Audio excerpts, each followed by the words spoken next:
Guy Relford on the Gun Guy Show on 93 WIBC. We just talked to Phil Brown from Revere's Writers, and we've been talking to some of the folks who are in attendance here, both some of the legislators, and we'll continue to do that here in our next segment, but also some of the vendors here. And I met a great guy named Brandon Kohler, and just met Brandon the first time at last weekend's Indy 1500 Gun and Knife Show.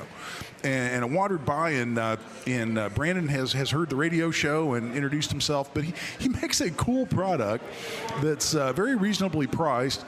And I was lucky enough to get one at the gun show. But this is something that's cool, and anybody who has ever built a rifle, I'm talking about the AR platform, built one, or frankly torn one down just to clean it or maintain it, work on it yourself, whatever it might be, knows the frustration that can come from losing parts. And I, for one, whether you're talking about a detent spring or any number of the other small parts that go into this, especially on the lower receiver of an AR, there's nothing worse than that feeling of hearing a spring release and then disappear into the ozone. And Brandon, you come out with I think, a very unique product that not a lot of people don't necessarily know about, and tell folks about it. Thank you, Guy. Definitely. We need a laser precise guided template to hold all the parts so you can assemble an AR lower receiver. A lot of people struggle with it. There's actually 500,000 searches per year just to assemble a lower receiver. There was a lot of videos on the internet. There was some quality, not really great lighting, and guys are even misidentifying parts. And so I actually have a competitive shooting background, so I built a ton of competition rifles for myself and struggled with what was out on the market.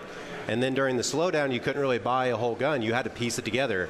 And I built a ton for friends, customers, neighbors, community members, because they knew I knew what I was doing. And I just couldn't stand what was out there. Some of the mats aren't to scale, so when you put a spring there, it means nothing. It's just a picture. And everything else was a giant tackle box. So I took everything that was out there and made it 8 times better. I made a place for absolutely every part. I made a numbered diagram to walk you through 1 through 31 steps. I gave you extra pieces like a magnet and a tweezer to actually help you keep parts under pressure. And then I made a live action video that's 19 minutes with great lighting. I go very slow for a new or someone that's coming back to building for the first time. Because some people are like, I've got my first AR. Well, I want to build one. I want a lightweight. I want something with a 2-stage trigger. I want a hunting run. Or I want to build one with my kids. This is a great product for that, and with the numerical diagram and the live action videos, you can't go wrong. So are these available online? Where does somebody find this product if they want to pick one up? An easy search is to do AR parts holding template on any of your searching devices and social media. I've got a YouTube channel that also demos this product, and then I'm actually in about 40 stores nationwide and growing. I've sold, as of tonight, 381 units, and I'm growing every single month.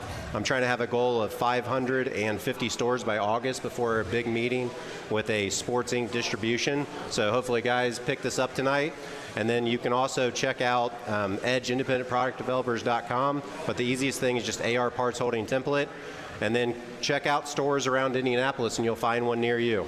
Cool. That sounds awesome. That's Brandon Kohler from Edge Independent Product Developers, and he's got a cool product. Again, this is in order to keep your small parts of your rifle safe and in one place, as opposed to flying all over the garage or the living room, and I've been guilty of doing both. So, Brandon, thanks so much for coming on the Gun Guy Show, brother. It's good to see you. The only thing I don't like about talking to Brandon in public, though, is he's taller than me. And I really don't like hanging out with people that are just taller than me. So, Brandon, I want you to know that that's an exception, buddy, because I don't like looking up at anybody. You're a tall dude. I got to look up at you. But thanks, in all seriousness, for coming on the Gun Guy Show.